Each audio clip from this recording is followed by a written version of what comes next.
How you doing, guys? Alex here, licensed CPM Realtor, and I'm over here with Chris. Chris Rodriguez here, licensed realtor as well at KW Williams. So, I mean, bro, every time I have a conversation with you, right? And usually, like, you know, the way I usually run it, there's a little bit of small talk, trying to suss out, like, what we're going to be working on. But then this, inevitably, it just always turns into, like, this hour-long, like, oh, tell me more, right? And so I got to the point of, like, you know what, when it comes with you, like, I think we just ad-lib it off because there's just so much stuff. There's right? just a lot of stuff. So, a lot of information. Oh, dude. Yeah, he's right. We talked for hours. It's like a whole hour just went by. We talked before we even started this video. So, and I think there's value in that, right? Like, so eventually, for me, I enjoy having like these, especially like these brain trusts, right? Yeah. And so like if I have like, so me and my boys have this too, and the more I shop around, they're like, look, you should have either, if you don't have one yourself, create like a real estate invested like an REI group. okay. Right. For us, it'd be more real estate agents, right? But Right. it's kind of like a group where everyone has some different specialties and backgrounds. So for me, it's like, look, if I spitball, like, you know, the minute you mentioned that, oh, I was in construction project management for, you know, decades, I'm like, you shouldn't have said that, man, because now I'm gonna start asking you every question under the book. Yep. Right? But that stands to reason. Like, this is why I enjoy these conversations, right? Because, you know, for me, there's obviously we're both agents, Right. Right, and this, I mean, we're still learning a lot, right? Oh, and I Learn something new every day. Oh yeah, and we're Every definitely gonna day. get to that. But it's, you know, for me, it's interesting to see how there's carryover from whatever backgrounds people come from. But in your case, it's like you're in it, man. You're freaking in it. With the construction, I mean, the same thing when I talk to you, you know, about the financial end of it, right? Yeah. You know, you're a CPA. It's all the, you know, you mentioned to me the tax benefits or what you could do, these different types of, you know, loopholes that you can, you know, so different kind of plans that you can apply for with the city of New York. You know, there's a lot of things that I've never dealt with before. Well, I mean, that's That's how you learn. That's why I'm here. That's how you learn, man. And, you know, you learn from other people. That's what's great about it. That's what's great about this business. You never stop learning. Never stop learning. Let's spin it back a little bit, right? Okay. So, from what I gather, you've hit that learning curve and you've hit that hard, man. Right? Yeah. So- Learning curve in this business, yes. Yes, So- I've hit it hard. Let's get into like what you've been doing, right? Like, so you've been putting some stuff together, right? Okay, so I got my real estate license, and you know, got with Keller Williams, landmark here. I've been learning. I've been trying to understand what it is. You know, the big thing here is about, you know, getting listings, right? Getting people to list their house, and how do you get that? But the other part of it is buyers. So it's one thing to get a buyer, but then once you have that buyer, what do you tell them? What's the information that you give them? And that's something that you have to kind of gather, because you can't just do that from, you know, the seat of your pants. So I'm learning that putting something like a buyer's package together is really beneficial. And that's something that when you take the real estate exam, you know, they don't teach you. They don't teach you how to put that buyer's package together, what it needs to consist of.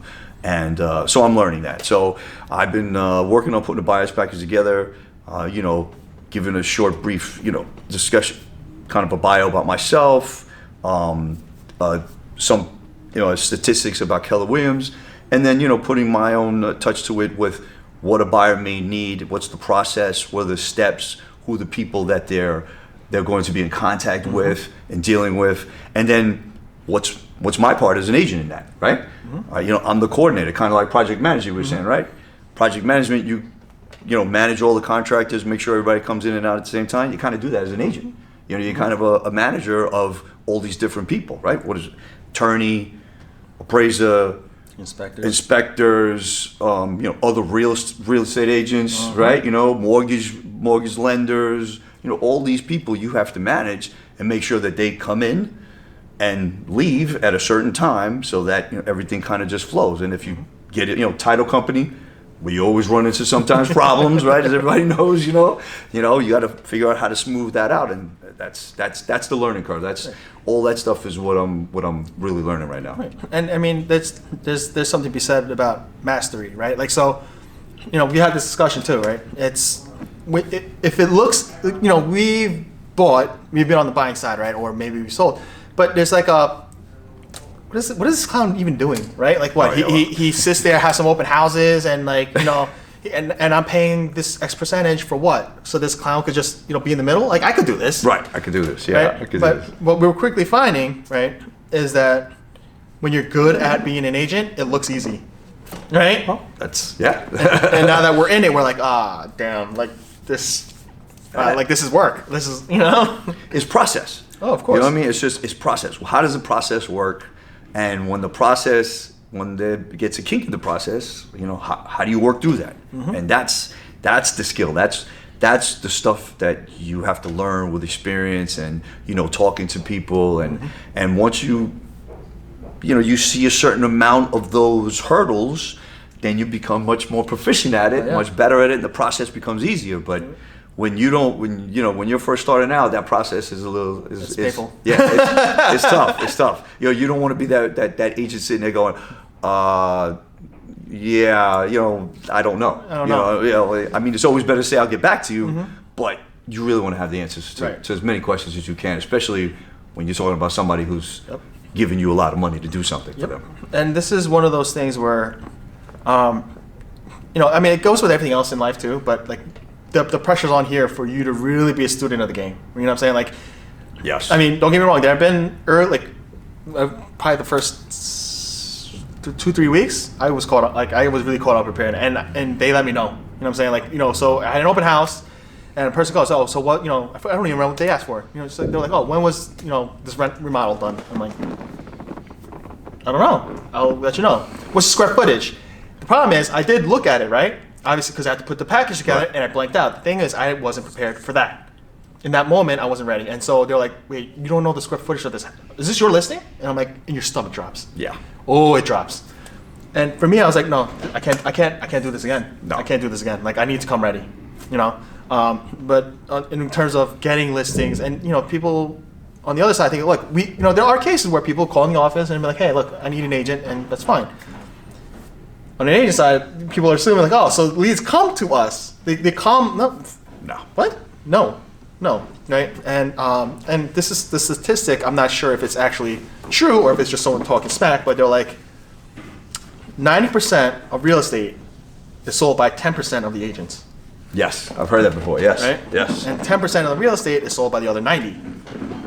And for me, as I go through my years, like there's a thing of Yep. I mean, you want to say it's unfair? I mean, look, I'm not touching that, right? Because for me, it's just, did they do the work? Right.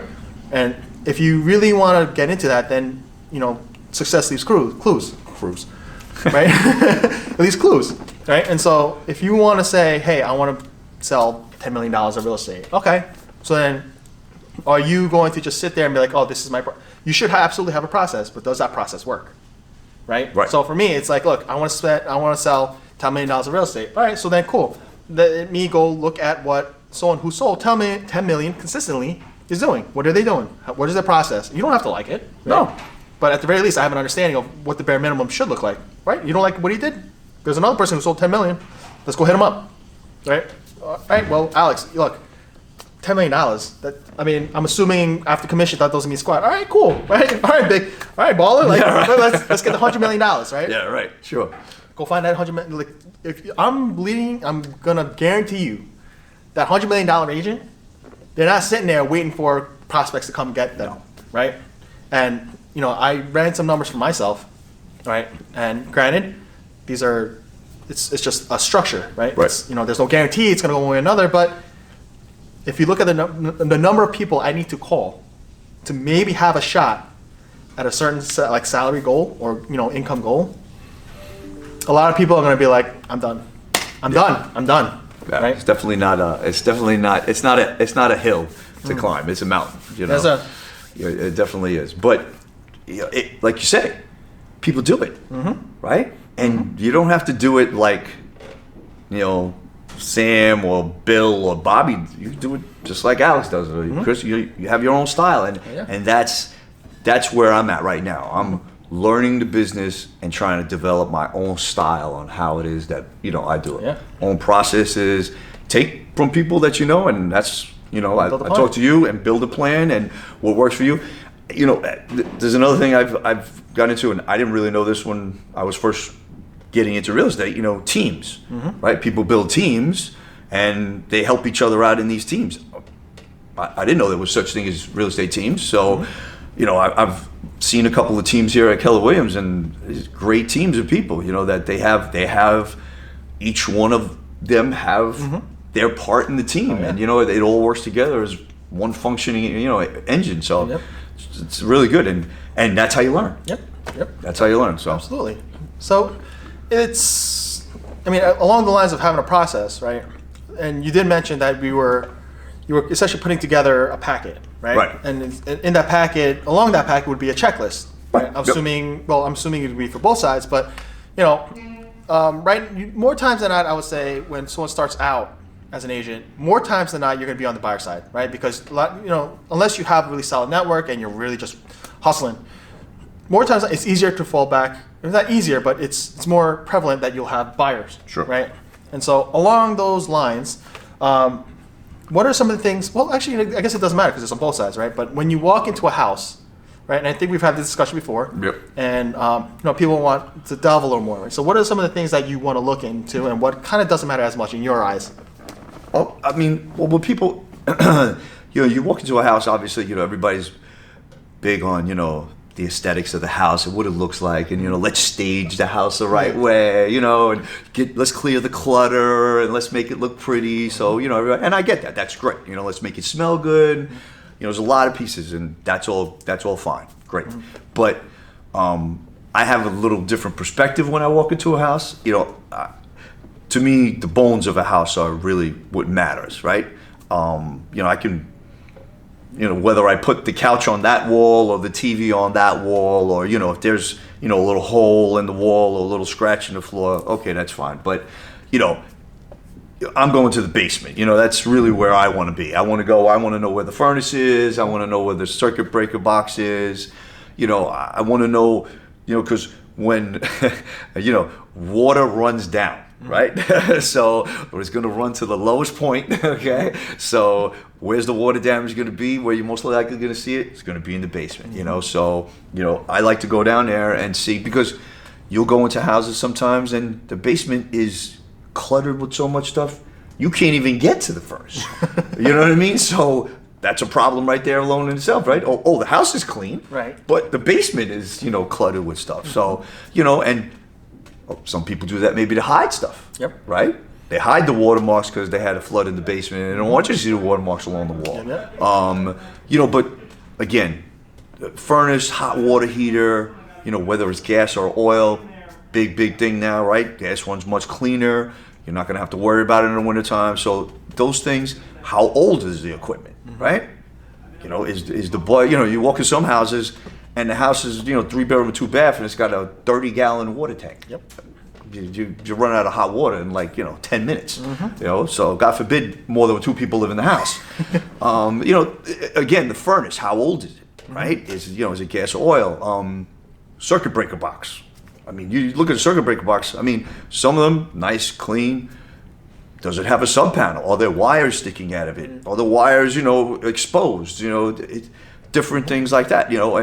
And is it 100 amp, 200 amp service? That makes a big difference. Depending on how big the house is. There are things like that. And when you have a basic knowledge of that, and you can. It's not even like, look, I'm not an electrician, right? I'm not a plumber, okay? But it's you look at it and you can say, okay, that circuit breaker box looks pretty new. It's been updated, okay, or it's 50 years old and it's got it's probably going to need some updating. Same thing with the hot water heater, or when you see water leaking, or I see a water stain. I don't need to be a plumber to tell you that, okay, there's water damage. And then again, you look at water damage doesn't only mean there's water and you have damage to a wall. Water attracts all kinds of rodents. Water attracts termites. Big problem. So, those are the things that you really need to look for. When I go into a house, that's really what I see. That's what I look for.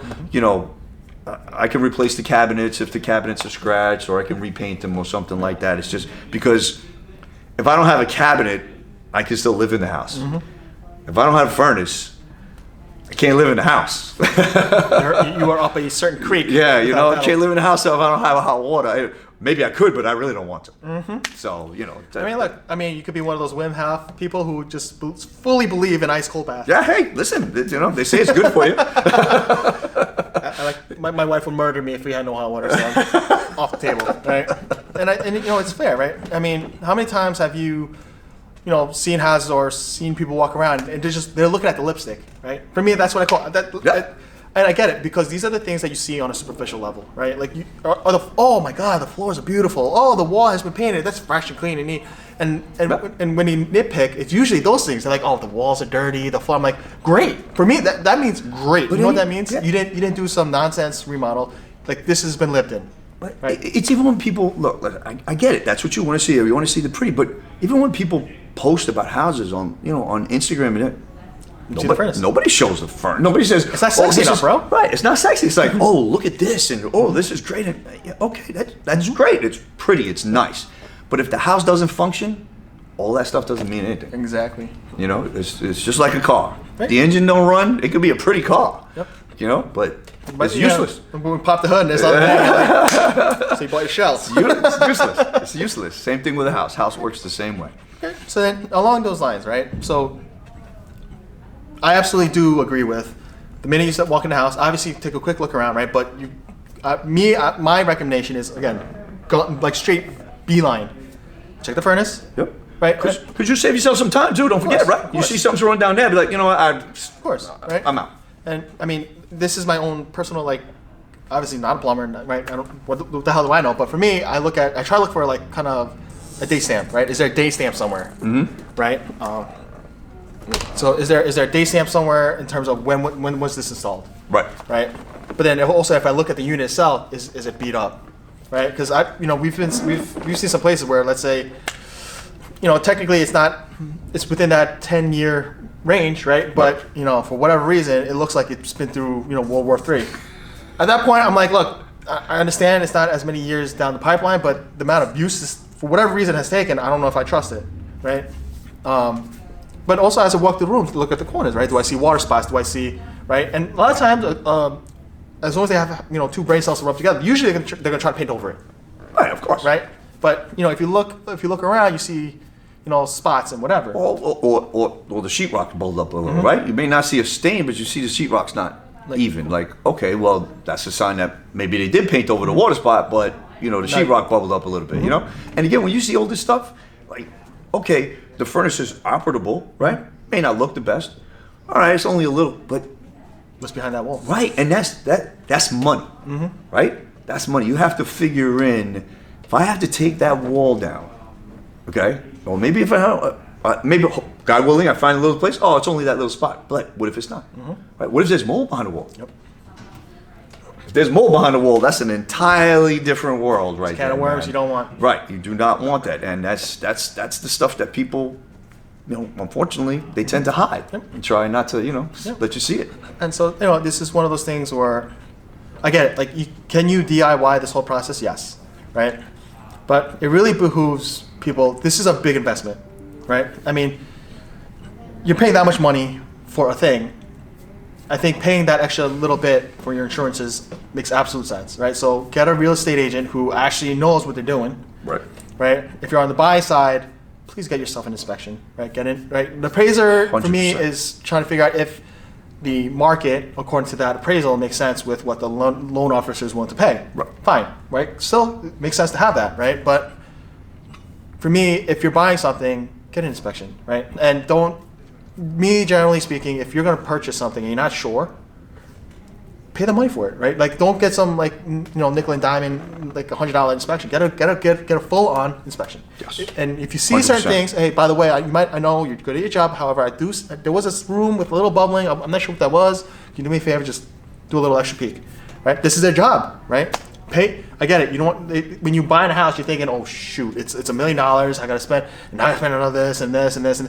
I get it. But long term, if the house, the bones are good and you have no issues, no major headaches in the time that you own it, you're not going to think about the thousands of dollars that you spent on the things like the inspection. Your realtor, if they did their job correctly, you're not going to think about, oh crap, I can't believe I paid him that commission. You don't think about it. And you don't think about the amount of money it saved you. Absolutely. In the long run. Right. And so, look, this is why someone like Chris, right, is gonna come in handy. Because guess what? I mean, granted, not an inspector. Nope. However, I think it's one of those things where if there is a problem, he could.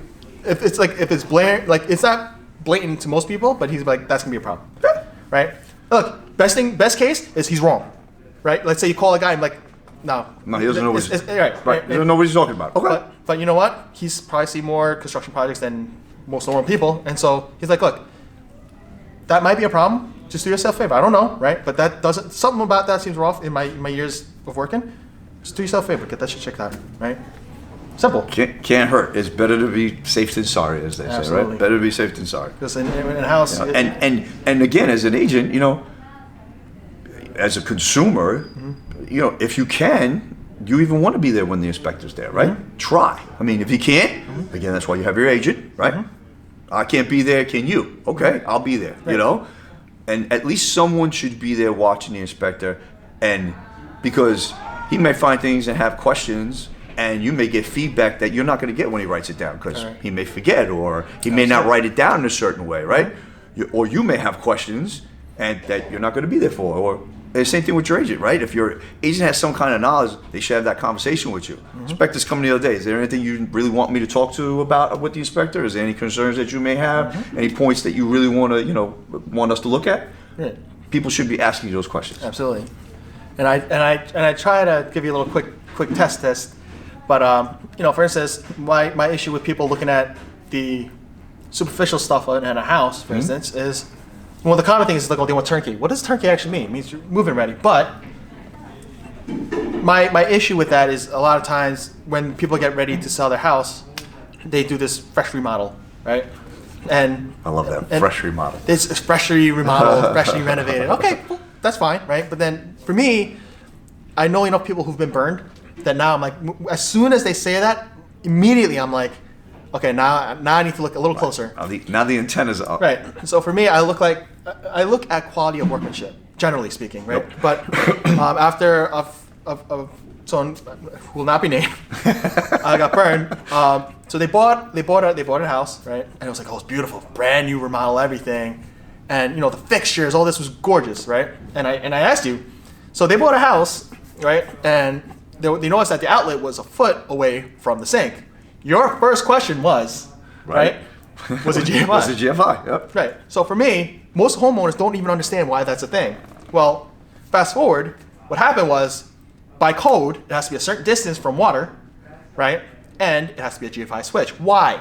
Because it's for your protection. It's for the safety of your home, right? And so when that shorted and caused a lot of irreparable damage, the insurance company came in and said, hey, look, this wasn't up to code. Right. So, if it's not up to code, why would why would your home insurance cover this? There you go. Right. So that's a big thing. And again, that's a simple catch for a home inspector. Simple, right? They have these. They just plug into a plug. They can tell you which plugs are grounded correctly, which plugs aren't grounded. They can actually tell that just without even getting into the walls. So. That's like ground ball stuff there, Right. That's why you should get an inspection, because the reason probably that happened, somebody didn't get an inspection. They waived it. That's exactly what happened, right? And it was just one of those things where they got pressured, right? Like, hey, look. We want to sign now. You got to waive inspection because I forgot what the deal was. Yeah. But it doesn't matter. But at the end of the day, they're like, look, if you're going to take that risk, for me personally, fine. That's not part of the deal. I understand. You should still get an inspection for your own safety. Right. For your own. Like, I get it. Yeah. A lot of people think that inspection is that's my bargaining chip. I can't wait for them to get this report so I could. That's not the only reason why you get an inspection. Right. If you're buying a house and you haven't lived in it prior, you don't know what's wrong with that house. No. Right. So when you go to fix it, now this is the other question, right? If you have a contractor that says, start to finish, I will do this personally myself. What would you say? Well, that contractor better be ready to provide some very good references. I mean, You know, depending on how the job, and if you're hiring a general contractor, obviously you're different phases of the job where you would need a general contractor, right? A GC is going to coordinate between the electrician, the plumber, the carpenter, the floor guy, the spackle guy, the sheetrock guy. You know, that's what the GC does. So if the general contractor says, "Don't worry, I got it all," and you're doing a $100,000 job to your house, you know, my best advice is that you better get some references. I would minimum of 3, even go up to 5, and call those references and say, I have this person doing, he said he did this type of work on your home, whether it be, you know, a new roof or whatever it is, new floors, new floor joists, and he said he managed it, and I like to know how well he did.